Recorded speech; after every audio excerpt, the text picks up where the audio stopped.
All right, ladies and gentlemen, we are live. Sunny Days in Detroit show. It says post game, but it's not a post game. I just fucked up and forgot to fix our background here. It's the preview, the Rams preview, Super Wild Card round.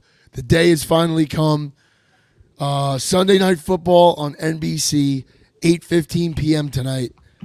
Matt Stafford and the LA Rams come to Detroit, come to Ford Field to play the NFC North champion Detroit Lions. Pavo, how are we feeling? Tell us where you are right now.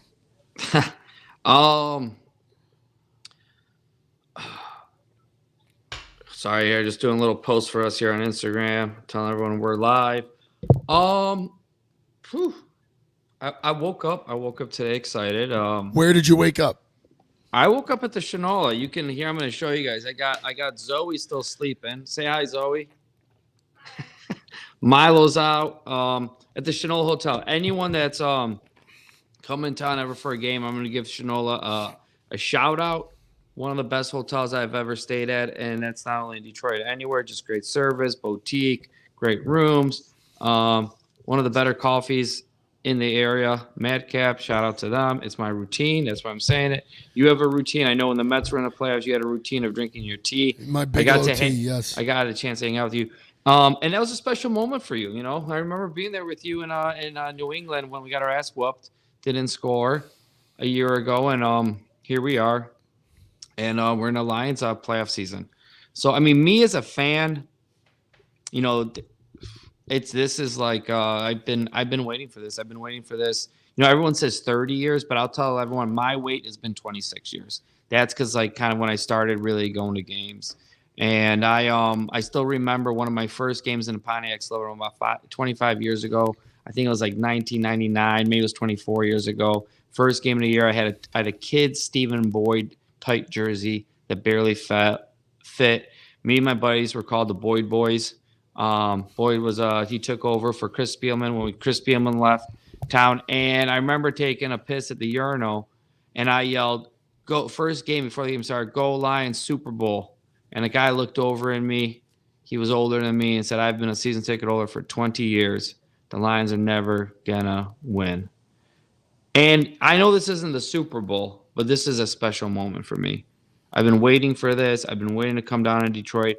I couldn't wait to leave Philly. That I had to get here and leave on Thursday night. It's almost surreal for me. Like I keep playing this over to me in my head, what it's going to be like to walk into the stadium, and I know that feeling I share with about 70,000 fans that are going to get into that stadium that have the same feeling. And I'm looking forward to it. It's going to be it's going to be special. It's going to be special because I've lost friends that wish they could have been here that died. I know a lot of people have lost their fathers, grandparents, people that wanted to see this game and see a home playoff game. But, you know, for a lot of cities, this isn't a big deal. They host playoff games all the time. For us, we hope this is the new norm and we get a chance of this. But the first one will always be special here. The same thing, I walked into Tiger Stadium after 25, 26 years of no Tiger playoff games. And the Tigers we hosted the Yankees, and Kenny Rogers took the mound against the Yankees in Game 3. That atmosphere, no one sitting down, was just something I'll never forget. And I expect nothing different than this game tonight. What is it looking like outside right now? I know Detroit got a ton of snow. A lot of people had trouble getting in for this game. You know, so I did expect it to be buzzing a little bit more. But with the weather, like I said, my buddies that are flying from the East Coast yesterday, my buddy Steve, my buddy Roland, their flights were canceled. A lot of cancellation. I think 2,500 flights were canceled yesterday across the country, and a lot of them in like the Midwest. So people trying to get in for this game, they had to reroute, and a lot of them didn't have options to fly until Tuesday. My buddies rented a car and they drove. Then I had to pick them up at the airport. So at the city, it was a little weird and different yesterday. You know, you're not walking into every business, every bar. You don't know what the exact atmosphere is there, but it's cold. I believe now it's like minus 10, minus 11 degrees outside with the wind chill. That's what it feels like. I went for a coffee, took a lap. My dogs didn't want to walk. Zoe didn't want to walk. It's freezing. So, but also talking to a lot of people, everyone, and this is where you know it's different. Like my buddies in the suburbs, I'm like, you guys coming? They're like, we're taking it easy today on a Saturday. We're not drinking. We're staying home. Everyone's saving their energy for today. And they should be. Don't talk. Save your voice. Don't yell. Don't yell at your dog, your kids, your wife. Just save your voice for the game today. Paul, And we got some. Oh, yeah. I'm sorry. Finish No, up. go ahead. I got some comments here from one of the co-hosts from the football show here. Chris, CPMI Sports. Get charged up, fellas. Let's go, Goff. Chris is asking me where I got this jersey. That's a special one. So this. Why don't you stand up and show us? There you go. Motor City 90. Look at that. That's a Hutch. Yeah, so this is from, I got to give them a shout out. I believe it's Honolulu Blues on Twitter. I don't know if they have an Instagram, but they're on Twitter. They were making these, and they were making them for Christmas. I don't know if they've got any left. Is that a Christmas gift? This was a Christmas gift from my beautiful wife, Julie. She knew you were going to be and where are you at? Let everyone know. I am in Punta Cana right now. So and, what's the difference of temperature? I'm sitting at about -11 with the windshield. Where are you at? I am, I'm sweating my balls off. No, I am sitting in, I guess it's like 80 something. It might be, yeah, it's probably 80 something outside because it's about 10:15 our time here. So, yeah, it's nice here. I'm happy to be here. I'm out of my normal routine. Yeah. You know, I'm not going to be watching this game in the den. I'll probably be watching in a casino. But the good news is I saw at least 2 or 3 Lions fans yesterday. So, that is room service. Give me 1 second, Paul. Why don't you get us going on the injury report? All right, I'll go. So let's see here. Let me pull it up so I get it right. There were some moves made this week. Let's see here. So, sorry guys, let me just pull this up. So there's 6 moves made this week. So the 2, Jerry Jacobs has been moved to IR. So his season is Jerry Jacobs' season is done. James Mitchell, I believe, yes, his season is done too. Yeah. I don't remember hearing where the injury happened. Matt mentioned it happened at practice. Matt Derry from Lockdown Lions reported that it happened at practice. Yeah, so I know he had surgery. I think his girlfriend posted a photo on Instagram of him having surgery, his girlfriend or whoever she is. So that created 2 roster spots. With those 2 roster spots, the Lions have signed tight end Anthony. I always say it wrong. Firkster, 28-year-old tight end. He's been on the roster and practice squad, I think, for the last month, six weeks. If people don't know him, he's dressed for a few games. And Chase Lucas is back. Great special teams guy. I think a key contributor here for us. And then we've elevated 2, Tyson Alua, and also our favorite fullback, Jason Kabinda. So those are the roster moves made. And while we're at it, let's go over really quickly the injury report for the Lions. The injury report for the Lions is, sorry guys, here. I know I memorized. Jerry Jacobs is out. James Houston, his time is clicking. I believe he has like 3-4 days to either be elevated. So if the Lions win, he's either going to be elevated playing next week because I think it expires on Wednesday, or he's going to be done for the year. Mitchell, we talked out. Khalif Raymond will not play in this game. I think that's a pretty big loss for us. But you know what? Everyone has injuries. It's playoff football. It's technically week 19. And people are beat up. Can we talk about that a little bit? So sure. Did you Laporta's questionable, right? Yeah. So really quick. So Kaminsky, Khalif, James, obviously James Mitchell season's on. Jerry Jacobs season's on. But the James Houston is out also. Khalif Raymond is out. John Kaminsky, which it's an illness with John. So I'm assuming John's gonna play. But he wasn't dressed last game either, so it was kind of a weird thing. And then Sam Laporta is questionable. So I think the 2 big guys to talk about right here is Khalif and Sam Laporta. So I think Sam's going to play. Sam got some, I believe it was like an emergency surgery back in college, and was like able to play a week later in a bowl game. That wasn't a major bowl game, right? But that's the type of guy Laporta is. He's a gamer. He's a true teammate. And I think he's going to find a way to get on the field. We've seen him practicing all week. I'm sure he'll have a big knee brace on. I'm sure he's not going to be I mean, I'm not sure. I know he's not going to be 100%. But a guy like Laporta, you need him out there for two reasons. A, you need him for a decoy, right? You need the threat of Laporta catching a pass just in itself. And the other thing Ian, really quickly, Ian Rappaport just tweeted out like 6 minutes ago. Ian Rappaport said, Sam Laporta was limited in practice, very limited. Laporta will likely wear a brace, but he intends on being out there with the team today. So Sam's playing, right? Unless something happens in warm-ups or that, I think Sam's gonna play. So and I think, and it's good that we have Brock Wright back. And don't forget that Brock Wright was the guy last year that caught a pass on 4th and inches and ran 51 yards through the Jets defense for a touchdown. Brock Wright has been here for pretty much all year, with the exception of some of these December games when he got hurt. He's a reliable target. Is he as good as Laporta? No. Is he as dynamic, athletic? No, none of those things. But he's a hell of a blocker, okay? So we'll see him, I'm sure, a ton in the run game today, blocking for Gibbs and Montgomery. And he's a guy that, hey, I said it earlier this week.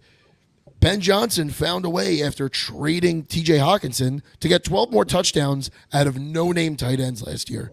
He could do it for one game today if he needs, right? If Laporta gets, let's just say 35 to 50% of the offensive snaps today, maybe a little, maybe more in that 35 range. We just need him to come down with it when he's called upon, and to be a decoy when he needs to be a decoy, and still open up other things for St. Brown, for JMO. But a real loss to this team, an underrated loss to this team, is Khalif Raymond. This is a guy we rely on for our special teams, and as we know, had a phenomenal week returning the football in that Minnesota game. He's a hell of a return man. It sucks to lose a guy like that. The benefit, not the benefit, but the silver lining here is we've got some other dynamic guys that can do that, right? You could ask Donovan Peoples-Jones to do that. That's what he did in Cleveland. He's pretty good at it. You could ask Jameson Williams to return punts. He's plenty fast, and he's plenty elusive to do something like that. This is an all-or-nothing game. It's win or go home, right? So there's really nothing you could hold back. The Rams are going to be, in my opinion, one of the tougher opponents you could see in the playoffs, right? They're a hot team. They've got a hell of a quarterback. They've got two great receivers to throw to, and they've got one of the best coaches in the NFL on that other sideline right now. Not a lot gets past Sean McVay. So losing Khalif Raymond, that's a hit too. That's a real hit. But they'll figure it out. If they've got depth anywhere, it's the wide receiver position. And I think we're both looking for it today. We say it all the time. We need JMO to have a big game. This is a game we really need JMO to come in and light it up. And we need Ben to not just utilize him as a deep threat, but utilize him where maybe you would go to Sam Laporta in the offense, 2nd and 10, right, on a drag route. Use him where you might, typically go to a Josh Reynolds or a Khalif Raymond. So that's what I got there. Everybody's got injuries. No one feels sorry for you. No one feels bad for you. This is the playoffs, man. This is January football, right? It's next man up. It's been next man up all season, but it's next man up. Yeah, I couldn't agree more. Listen, you're right. Listen, you mentioned it to me, Sam. Like I mentioned it. It's when we traded away Hawkinson, we drew up 12 touchdowns to tight ends. So more importantly, I think what that means is the tight end position is super important for Ben Johnson's offense to get guys open. And I think this is a perfect time to have Brock Wright back, who can do that, and Sam Laporta. It's our 1-2 punch at tight end, and we haven't had those guys play together in I think 4 or 5 weeks. So and I don't remember how many games we had them where we had our offensive line healthy, because we finally have had our offensive line healthy the last 4 weeks. Mm-hmm. So now we get a chance of the whole run game, all the people blocking up front for Gibbs. And I especially think a guy like Brock Wright is so good out to get outside and get a block to like be able to get Gibbs turned up field. So listen, I don't think the Lions are going to struggle too hard to put up points in this game. You know, unless something, something happens, if golf's super off, or I don't know, I'm trying to think. But I think the Lions put up points in this game. Rams are not a great defense. They're I think young. I think Goff is going to come in with laser focus. You know, the whole we said it. I believe we said it Tuesday or Monday, whenever we recorded. The national talking point is Stafford's return. Man, don't count out Jared Goff getting some revenge on his old coach, on his old team, his old organization. The team that cast him aside kind of made a joke out of him, right? I mean, let's be real. Jared Goff's stock when he got here was the lowest it's ever been in his entire life. Like that must have been a low point for him. Definitely. And he said it. He goes, "This game is about two teams, but I will never forget." Yeah. He said As it, he should. and he should. And also, what's a scary guy out there right now that's pissed off about how they treated Jared Goff and threw him to the side? And he came out and says it, and he uses everything as motivation. There's one guy this week that openly has spoke about it. Josh Reynolds. No, I'm on St. Brown. He said, "I'm using a motivation. That's my quarterback. That's my quarterback. They threw him trash. They didn't want him." And he goes, and you give Amon any kind of motivation. He uses everything as bulletin material. Board material, yeah. Yeah, it's I might listen. I'm walking around here. I know people feel a little bit away. I personally, and I'm just gonna bring it up. I do feel Lions win this game by double digits. Like I'm not saying it's gonna have a Denver like blowout, but this is my thing here. If you take away Ibanez, there we go. Matt, that's one of my Mets buddies. Shout out to Ibby. Ibby's a good dude. I follow a lot of his Mets content. Can he hit? Can he hit? Can Ibby hit? I don't know. That's a good question for Ibby. I don't know. I don't know if he can touch that outside fastball. But he's been rooting for the Lions this whole this whole run here. So how can you not root for the Lions? Like that's my the thing. Like it. So here's like my thing about this game, and I don't know if I'm jumping ahead here, but when I look at this game, and you know what? After I said this to some people, there was a podcast, and I'll get into that later. But this man, take away Stafford. If it wasn't Stafford, and say anyone at his level right now, like who do you think right now is at a Stafford level this year? Who's that quarterback that's like the 8th to the 12th, 13th best quarterback? Like just pick another quarterback for them. I would this year. Dak Prescott's had a great year. Okay, let's put Dak Prescott. Dak. Let's just put Dak on them. Who Dak's had a better year. Like Dak's been talking about being an MVP. Matt Stafford hasn't. But are we fearing the Rams as much if they have someone else besides Matt Stafford, or are we just letting the Matt Stafford factor get in our head? I think a lot of it is the Stafford factor because that's what's constantly being drilled into your head, and it's been all. Yeah. One thing I gotta. Well, yeah. Actually, you make your point. I'll say it after. So going into this, and listen, yes, I've seen Matt Stafford have great games, but I also think Matt Stafford's gonna give us an opportunity to make him pay here. Like he's emotional. Like if anything, he's the guy who can't control his emotions. God forbid if the game's going bad and he sees the fans cheering, possibly booing him for a second. I'm not saying boo when what if he does get booed when he comes out of the locker room? There's a very good chance he might get booed. Yeah. He will. Is that a good thing or a bad thing? I don't know how Matt Stafford's going to react. Matt Stafford might be like, I'm hurt, like I deserve better, and I'm going to try to prove them. He's going to try to rip a ball into like Cooper Kupp at 95. Judging by his comments, I think he expects to get booed. He kind of did allude to that when he said, "I'm the bad guy. I get it." And so, but anyway, so let's take that like whole part of it. I actually think that part is going to hurt them. Now, if you told me this is Matt Stafford coming into Ford Field, didn't win a Super Bowl 2 years ago, and is like, God, I'm getting older. I really need this. I need to I don't know if Matt Stafford's going to have that killer instinct in here to really want to bury the Lions. The same as Jared Goff might want to bury the Lions, bury the Rams. So take away that all element. Let's take away the Jared Goff, Matt Stafford whole element. You got to do two things like in this league to win. Okay, both teams can run the ball, but there's a difference in this, right? The big difference here is the Rams are not great at stopping a run.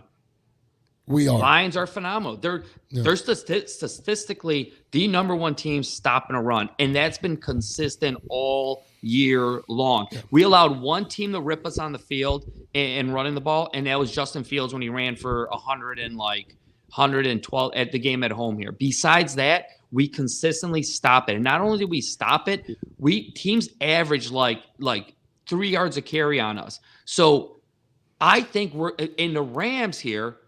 I've looked it up. They struggled to run against the Eagles when the Eagles were the top rush team in the league. They struggled against this. Williams has struggled running the ball against San Fran, against good teams.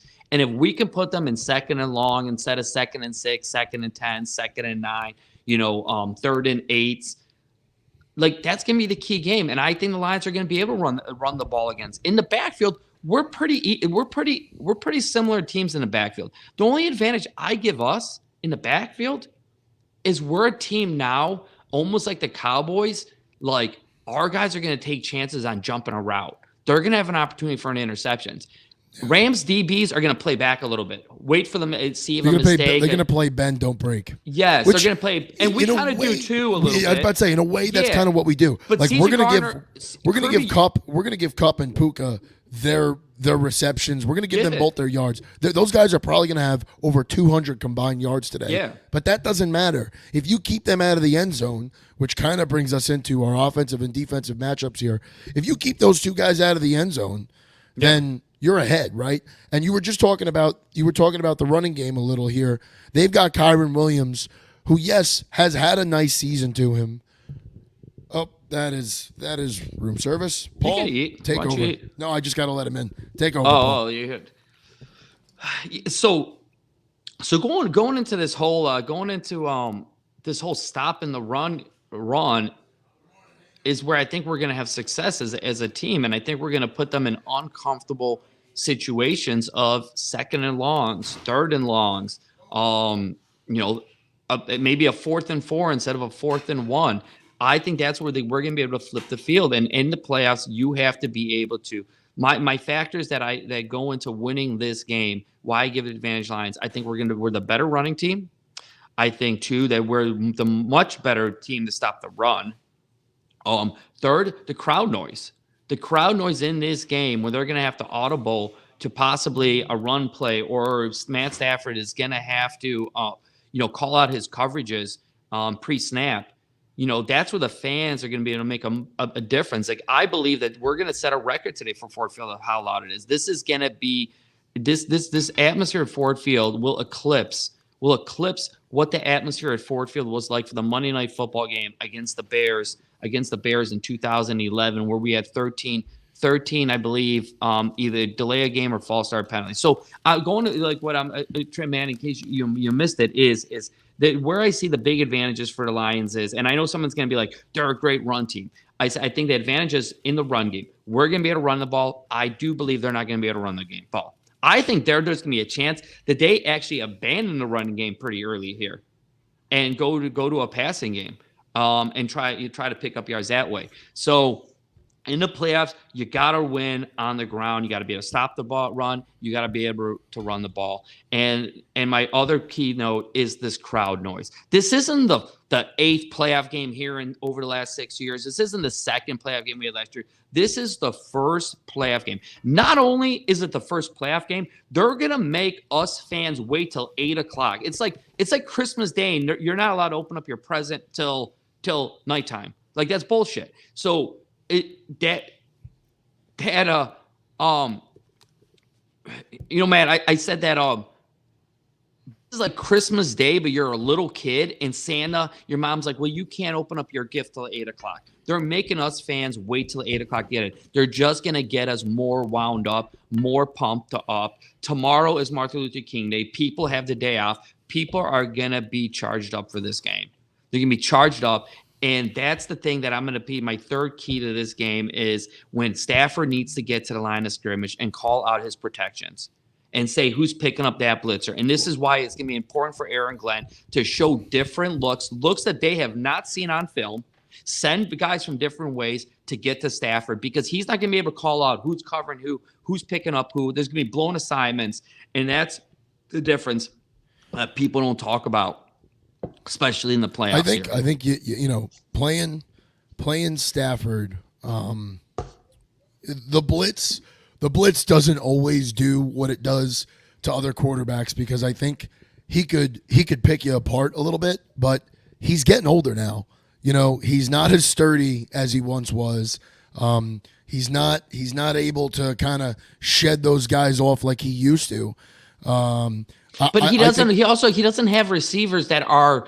He doesn't have receivers that are going to win this with their size and their strength. They're going to they're going to win off the line of scrimmage. Right. Like Coop and a guy to like they need a second or two to like break at the top of a route to get open. Like neither one of these guys are 4-3 guys.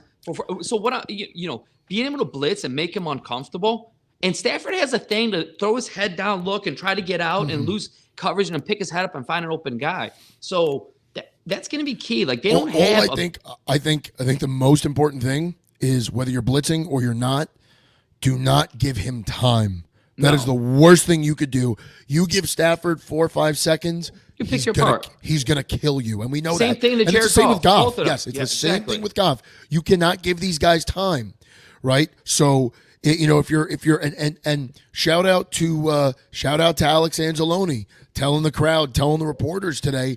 Don't be loud when they get to the line. We need you to be loud when they are in the huddle. We need delay of game penalties. We need miscommunications. We need miscues. We need guys running the wrong routes because they did not hear the play call. Just listen, I know we have a lot of smart people listening to our show, and there's a lot of smart fans. But this might be. I feel like I just wanted to. Why you have someone who's played football? Why is it important to be loud when they get into their huddle? I know this is as basic it is, but why? If someone's watching a show and they don't understand, why would you tell them? You need to be loud because so much of football is communication, right? And once you get to the league, it's not like it was, you know, if you played high school ball where, you know, hey, 46, you know, whatever, frog left, 46 belly on three.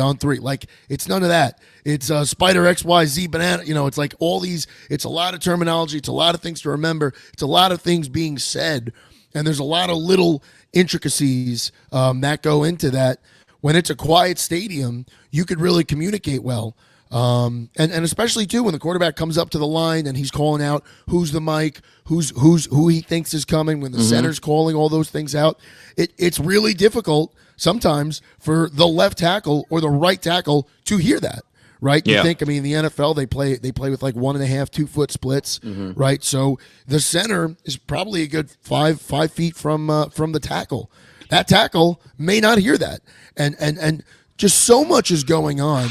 So it just makes it that much more difficult. Imagine if you're going to work and you're sitting at your desk and the guy next to you is blasting Metallica for 8 hours. It's going to be really hard to get any work done. And that's what it's like playing in an offense. So it definitely helps when the stadium is loud. And on the receiving end here, when we're on offense, Lions fans, it's your job to shut the fuck up and stay quiet. Yeah. Let Jared Goff operate. Let him communicate. You know, cheer when something good happens, but sit the fuck back down. Right? Yeah. And let this offense move. Yeah. So if I could break it down to a fans, let's play a scenario out here. It is 1st and 10, it's loud, and they run a play. The play ends on a run play, say they got 4 yards. The 40-second play clock has started. Now you got to get loud.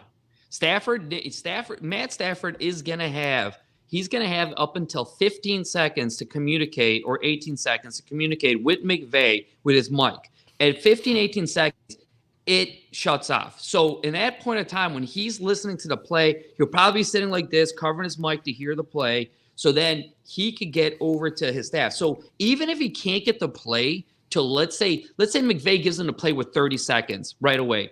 They're still on the play clock. He could go deliver this to his offensive line. But if he can't get it to 25 seconds and totally hear and tell him to say it again, that delays him getting to his huddle and getting the play out of that. Now he gets to the huddle. You got to continue being loud because he's communing with his offensive line, talking probably about pass protection, what they're doing, who are the hot reads, whatever. I mean, most of that they understand with the play, and now they need to get to the line of scrimmage. Now, here's the thing is, McVay is a control freak. McVay likes to stand 40 yards down the sideline and look at the coverage the Lions are going to give after he calls a play. And he sometimes gives 2 plays and sometimes even signals to change the plays. Jared Goff has talked about this.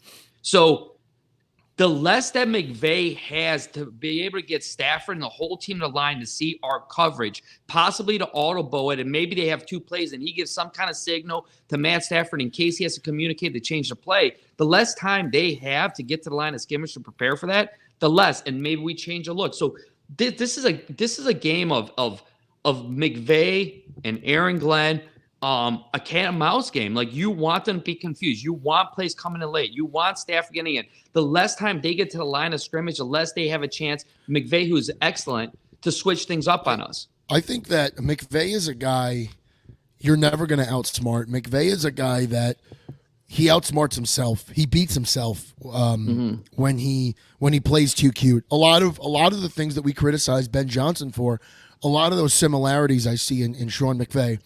Ultimately, I think this game is not really going to come down to who outsmarts the other to anything else. It comes down to the crowd's got to be loud. They've got to make Matt uncomfortable. They've got to make the Rams offense uncomfortable.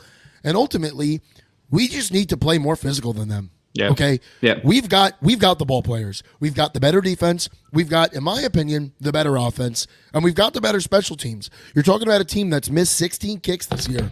All right. You think our kicking situation's a disaster? Their kicking situation is a fucking disaster. So really quickly, just so we're going to talk about this. So I listened to a good podcast. I forgot the guy's name again, but everyone will understand my point. So the NFL, they had this guy on the podcast. Whenever you see the NFL, like, they'll say, "Oh, at this situation, you should go for it because it's 4th and 4, and you should or should not." And and now the NFL uses these statistics. So the guy who comes up with his system analytically, he was on a podcast and he broke down this game. Like, listen, I don't remember everything he said, but pretty much he said analytically this game matches up for the Lions to win. And he said win, in his eyes, pretty easy. Like, where they match up analytically against them in the run game, even in the pass game. He said where the Lions fall in total pass yards allowed, I think it's like 5th or 6th worst, but on DVOA, like statistically, like, they're like the 12th team in the league. So he was breaking all down. Now, here is the key, because you talked about it. McVay has never taken special teams serious. He's known for that. Teams have complained about that in him in the past. He almost is like, we're going to concentrate on offense, we're going to concentrate on defense, and that's where we're going to win the game, and we're going to try to do an okay job and not destroy ourselves on special teams. They have gone back years. I was listening to one guy talking about it, and they took all the major categories: missed field goals, net punt, punt return yards, kick return yards, touchbacks, punts inside the 5, punts inside the 10, touchdowns allowed on either on special teams. Every major category they had took, and they put it together. They had to go all the way back to 1981. This Rams special teams unit has been the worst in every major category dating back to 1981. And he said it probably wouldn't have gone farther back than that, but he couldn't get certain stats in 1981, so he stopped there. They're awful. They can't cover punts. They can't cover kick returns. They can't probably lock you in inside the 5 or the 10. They missed 16 field goals. They're on their 4th kicker. They've made mistakes all year long on special teams. And you know what? I told a friend last year, because the Eagles had an awful special teams too, nowhere near as bad as the Rams are. I told him the reason I think the Chiefs win is because the Super Bowl is because they make a big play on special teams. I think that's also going to hurt the Rams in this game. And I'm not talking about a missed field goal. I'm talking about a blown coverage on a punt. I'm talking about blown coverage on a kick return. You know, maybe they, instead of getting a 45-yard punt, they get a 35-yard shank punt outside. I think that's where it's going to make a big difference in this game as well. You know, outside of because these guys love Goff. This team love Goff. They rally around him. They truly love this guy. They love him more than Matt Stafford. The players. Yeah, well, I mean, none of these guys were really here for Stafford. No, anyway, but seeing the way outside of teams Khabib. said players treated Stafford, like besides going to his Halloween party, like that's Yeah. Listen, I don't know about that. I can't speak to that. What I know is this. These guys love him. They want to win it for him. But and I want to see Goff come out and have a great game. I really do. But where I really think you could lay the foundation of this game, and I press on it every week because we do it so well, is the run game. The most demoralizing thing you can do to a defense. People that just watch football don't totally know this, right? They see the big passes and that's what they worry about. They worry about, throwing the ball down the field and like, oh yeah, that's how you get to a defense. That's not how you get to a defense. The way you demoralize, because these are men, right? Everybody that plays in the NFL, for the most part, they're an alpha, right? Like that's how you get to this league. You don't get to this league by saying like, oh, all right, you're better than me. You could take my spot. Or like you get to this league because you're an alpha, you believe in yourself as a leader, as a player, and you think no one's better than you. And it's almost egotistical, right? The most demoralizing thing you could do to 11 men is literally tell them, I'm going to run the ball right here, and there's nothing you can do to stop me. Because if you just chuck a pass down the field, you could chalk it, guy beat me, whatever, right? Because cornerbacks are good. They have a short memory. They can't dwell on things. It's the most demoralizing thing when a guy like David Montgomery or Jahmyr Gibbs lines up 7 yards back and pounds it up your ass for 7, 8, 9 yards. That's demoralizing because you're looking at that going, we know exactly what they're going to do, and there is nothing we can do to stop it.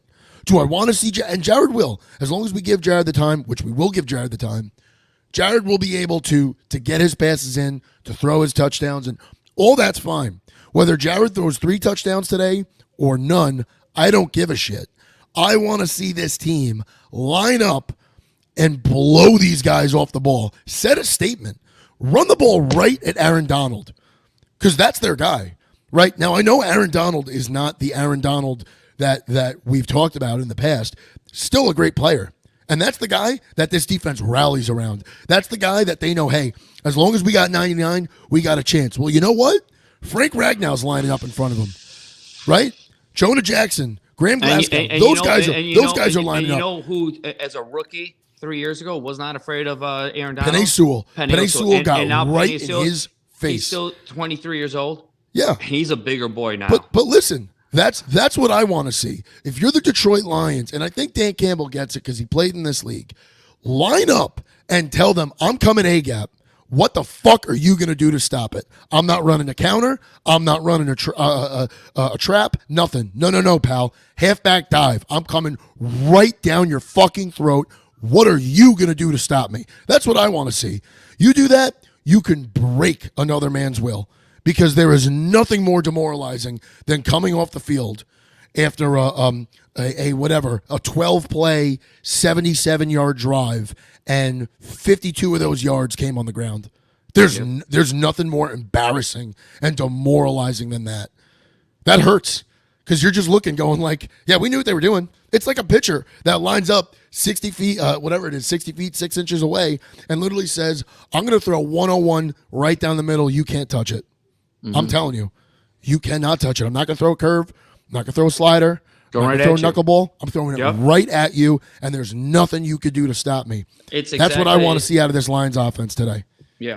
I mean, listen, I do not want to see the Lions play with fear, but I do believe that you got to control emotion early in this game, and I want to see the Lions come and run the ball and let Jared Goff calm down.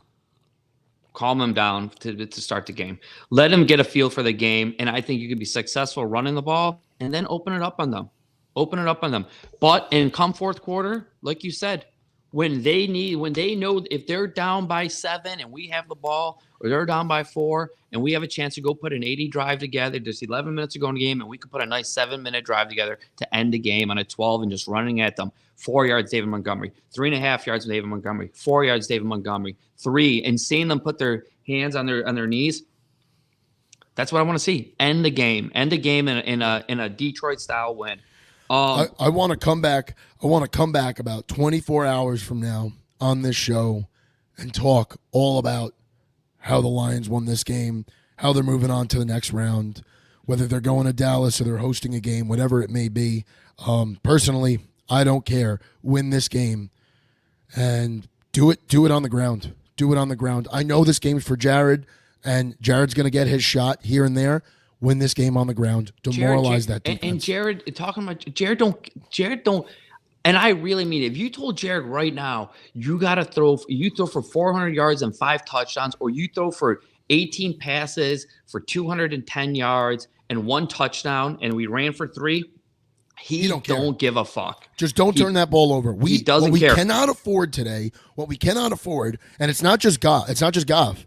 It's all the receivers catching the ball. It's Jahmyr Gibbs and Dave Montgomery running the ball. Maybe Craig Reynolds. We cannot give these guys the ball back. If we have to punt, we're going to punt. If we have to settle for field goals, we'll settle for field goals. Do not give these guys the ball back. Don't. Absolutely not. We should lead the turnover battle today. Okay? Because listen, today he's my enemy. Still love Stafford. Today he's my enemy. If there's one thing I can say Stafford's good for, it's a pick. At some point in this game, it's a pick, it's a fumble from the blind side, it's something. He will turn the ball over today. And when he turns that ball over, don't turn that into 3 points, turn that into 7 points, 8 points. That's what you got to do. You got to pounce. You got to pounce on these guys early. He's going to demoralize them. Listen, I think the Lions are going to get probably 4 or 5 opportunities to get interceptions. If that means they drop one, if that means one hits them off their fingers, I agree you're not going to get all of them. But it's a route that you jump. You got there a second late when you should have got there. I think Stafford's going to make mistakes. I just do. And going to, I think we talked about it. Like I read an article, like statistically, like quarterbacks that have gone, like great quarterbacks, Hall of Fame quarterbacks that have gone to play their first game at their where they've been forever. Your Tom Brady, Peyton Manning, Russell Wilson. I think I saw Joe Montana stat. All these guys struggle. Doesn't mean they lose the game, but they struggle. So, but the Lions run the game. When Stafford makes a mistake, make one. And this is what we were talking about earlier. And I think this key. Whoever can keep their quarterback upright in this game, even if that means that he's just throwing 20 times. But when he gets in that pocket, he's comfortable. He's not worried that he got hit. And that's why Hutchinson, someone needs to early in this game. If it's iffy coming on a blitz, hit Stafford, make him feel uncomfortable. Let him start getting that clock that's ticking in his head, being like, oh my God, I got to get rid of the ball. No, throwing it away. Make him uncomfortable quickly in this game. Don't let him settle. Do a lot of what we saw against Denver. Yeah. Right? In Denver, we gave up a bunch of big plays, but we followed it up. We had a short memory, and that's what I'm talking about in the pass game and corners and safeties, right? You could give up those big plays, get right back in because anything can happen, right? What happened in Denver? Russell had like 2 passes for 40 yards. Yeah. They're in the red zone. We're flipping out. I'm texting you, what the fuck is going on? Mm-hmm. And all of a sudden, Ife Melifonwu comes off the edge, pops that ball out of his hands, it's a new ball game. And Dan Campbell talked about that. Because when the Lions gave up, I believe it was a 4th and 29 to Justin Jefferson in the game that they clinched, and they connected with Justin Jefferson, 2 guys on him. And they said, could you coach? He goes, listen, we had 2 guys on him. Great players are going to make great plays. The biggest thing is you got to put that behind you. Right. You got to put that play behind you and play the next play. And what happened a couple of plays later in Minnesota for the division? You pick them off. You have a short memory. You let it go. You don't sit there and pout about it. You don't look at the downs and say, shit, I gave up a big play. Because if you do, they're going to burn you again. Have a short memory in this game. Listen, you're going to give up. You're going to make a mistake in this game. You're not going to play perfect. If you're perfect, every game would have been a blowout. You have an opportunity. The fans are going to be there to take your back. Keep them in it. Keep them pumped. Don't make dumb mistakes. Keep the Rams offense off the field for as long as you can. As you can. Take drives, frustrate them. You know what you got to do to frustrate them. Right. So, dude, this is special. This is gonna be special, and we deserve this as fans. Everyone listening here, everyone that's in Detroit, every Lions fan that's across this country and in Europe, like we've been waiting for this, and why not us? Why not Detroit? Right. Everybody, we talk about what this and this franchise is doing everything right in terms of the future, right? They didn't mortgage the future. and trade away, draft picks to get a few pieces here and there. They've built well in the draft. I mean, just look at what they did in the 2023 draft, right? Some of the best players on this team are 21, 22, 23 years old and just came out of college. So they're doing all the right things, but you never know what the future holds, right? We all talk about next year and, hey, what are we going to do at quarterback? What are we going to look like? Let's think about right now, because you don't know what next year is. You don't know. Okay? You don't know. You don't know. In all likelihood, we're going to lose at least one coordinator this offseason, probably two. And do I think we could bounce back from that? Of course we can, because it's a good foundation. But there'll be a learning curve. Yes, and this team is really, really fucking special. Let's see how far this goes. Yeah. Like, Lions fans, enjoy every moment of this. Don't bitch. Don't moan. Enjoy this, because we've never gotten this. Okay? We have not gotten this since Barry Sanders was our running back. We have not gotten this since, think about it. The last time things were this good in Detroit, there was no internet, really. There was none of this. There was none of this. Things are really, really fucking good. Okay? This team is good. This coaching staff is good. This organization is in a good place. We've got an owner that gives a shit. The fan experience is better than it's ever been. Lions fans, enjoy this. Enjoy this, because these are memories you're going to tell your kids and your grandkids about. Yeah, right? That's what this is. Let's go on a run here. Why not us? The rest of the NFL, and maybe it's just because we look better than we've ever been, but nobody in the NFL truly scares me. I believe the Lions could line up with anybody and win. That doesn't mean that they'll always win. That doesn't mean I'm sitting here telling you they're winning the Super Bowl, but they certainly are capable. They are certainly capable, and it starts with today. Yeah. Starts with today. Exactly. And listen, you said enjoy this moment. I've lost friends that we talked about going to these games together when the Lions are going to have playoff games that aren't around anymore. We've talked so many people. So I believe this is a special run, but I'm going to bitch for 1 second. And I'm bitching at ESPN, Dan Orlowski, this whole fucking board that's picking and all these people are jumping on this Rams fucking bandwagon, win the game because they've won 5 out of 6. You're 5 out of fucking 6 wins. Big deal. Big deal. You know how many playoff teams you beat in that run? Zero. You beat a San Fran team with a backup quarterback, so I'm not counting. Your record against playoff teams this year, half the games, you got your ass whooped, Rams. You're 1-6 against playoff teams. 1-6. Your one win was against Joe Flacco. Guess what? Joe Flacco practiced one day on a Thursday before he just got signed, before he played you guys. So you guys are running your mouth, talking out your big bad. Dan Orlovsky's talking out there, the hot team coming in. Hot team. We won 3 out of 4 games to finish the season. And guess what? The one fucking game we lost, we got robbed by a rule that we've never seen happen. An explanation by bullshit Dennis Allen making up a fucking story in his head. Who's the hot team coming in this game? Who has home field? Who has the fans? Who has the better run game? Who has 2 running backs instead of 1 running back? Who has the better offensive weapons? Who has a better O-line? Who has a better run defense? Who has a better special teams? All 5 of you fucking morons, you Dan Orlowski, that you're a Detroit guy and all this, stop sucking Stafford's dick, Dan, because you backed him up like his bitch, and you continue being this bitch. And this is my point about it. When we win, Dan, don't jump back on the bandwagon next week. Don't jump back on it and be like, oh, I love Detroit. Fuck you and your whole board. All you guys are BSs, and you just suck Stafford's dick, and that's why you want to. There's no better feeling. There's no better feeling than turning on ESPN and seeing everyone just pick against you. And it's the same thing with NBC. Everyone. I'm sure in the pregame, we'll see that Maria Taylor and Tony Dungy and everybody's going to pick the Rams, and they're going to say, well, you know, like I heard Michael, and listen, Michael Irvin's a much smarter guy than me, playing a lot more ball, a lot better ball than I did. Michael had a good point, but I just disagree with it. Michael was talking, Stafford knows this stadium. He knows every inch, and he played here, and he had big moments here. He knows it so well. He beat the Packers on Sunday Night Football. Well, listen. He knew every inch. Listen, he knew every inch how to sure. walk out of there. He knows where the bathrooms are. He knows where the locker room is. That's fine. This is a dome. This is a dome. Yeah. It doesn't matter. And how I does don't that care have how anything to much do he with knows. it? I don't care how much he knows. I don't give a shit. I don't care. How, Yeah, did Stafford have a lot of big moments in Ford Field? Yes, he did.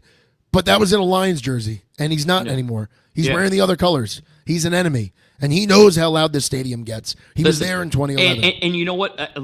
Whatever you guys want to say, when we traded Stafford away, the good things started happening in Detroit. I believe. When Stafford was drafted, I thought that Stafford was the end of the curse. He played at the same high school that Bobby Lane did. Bobby Lane said we weren't going to win for 50 years, right? Well, that added up to be, it was 50 years like that. Ended up would have been like Stafford's like third year here in Detroit that we finally could break the curse and win. But you know what? No. Once we traded away Stafford, it changed. What we got for Stafford was we traded Stafford. We got Jared Goff. We got Jameson Williams. We got Iffy. We got Gibbs. We got Laporta. We got Broderick Martin. And I'm missing one more guy that ended up being traded. But anyways, that's when the turnaround happened. And now you got a chance. You've won your division. You have a playoff game. And you have one last piece of trash. I'm not saying he's trash, of your past history that you got to put an axe into it. And that's Matt Stafford coming here. You can't ask a more perfect way to say goodbye and burn your past and your history of failure than to win this game against Stafford. And it's nothing against Stafford. I like Stafford.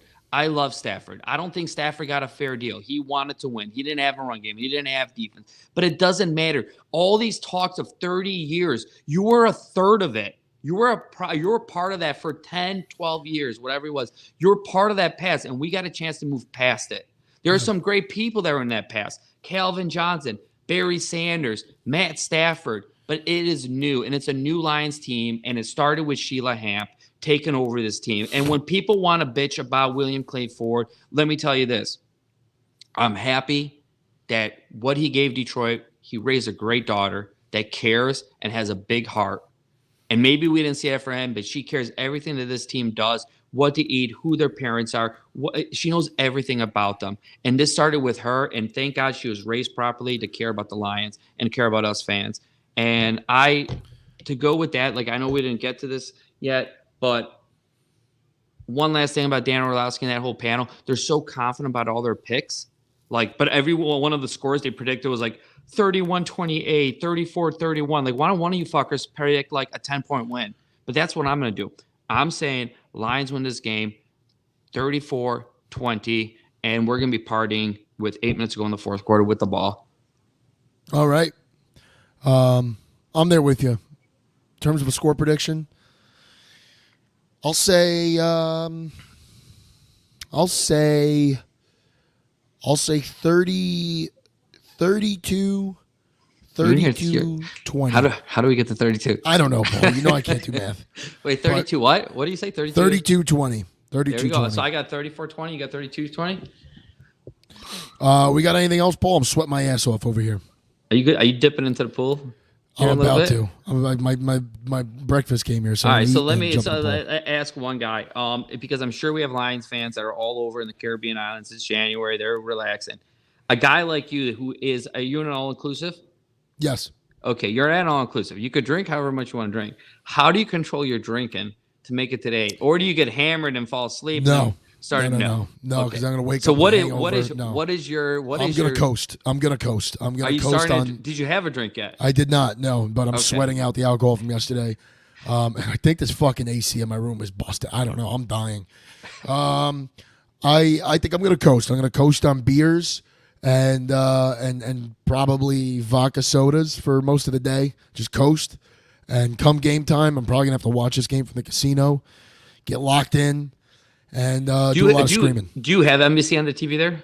They have, yeah. So NBC we have NBC in the casino in English, and in the rooms it's in Spanish. But it's all ESPN, which is weird.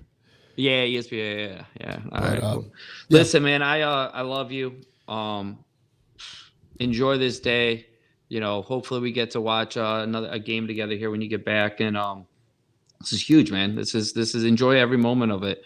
You know. Yep. Pavo, I love you too, pal. Yep. I love this fucking team. Let's see you win, man. We've been waiting. 30 something years for a fucking playoff win. Let's bury the past. Let's end this. Let's fucking move on. Let's get this monkey off our back. We already got the first monkey off our back, winning the division. Bury this past. Bury the same old Lions, everything into the ground, and beat Stafford in our building in front of our fans. And let's worry about the divisional. That's what I want. But yeah, I said my goals at the beginning of the year were 3 goals: win a division, host a playoff game, win your playoff game.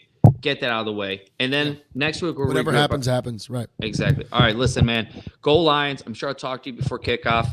Yeah. I'll probably do some live feeds. You know, I don't know how to fucking do live on Instagram. So I don't know if I do live, but I'll post some stuff from Sunny Days. I'll be posting some stuff on Twitter. So tune in to us on Twitter and Instagram. We're gonna be posting. I'll be doing videos at pregame, end of the first half, end of the game. And then let me ask you this question, last one. Yeah. I want to make you work for this food that you're waiting to eat. Do you rather see the Packers win and have a home playoff game, or do you want to go to Dallas for the revenge game? I'd rather have a home playoff game. I agree. I'm trying to argue this with people, I'm okay. But me too. But I'm like, the revenge would be Dallas fucking watching TV next week, their fans, and seeing us host a playoff game. Like, I mean, that's enough revenge for me. Like, I'm not that like. However the chips fall, I'm more than okay with it. But I want another home playoff game. Absolutely. Same here. All right. Go Lions. All right. Let's go Lions. All grit. All right. Take care.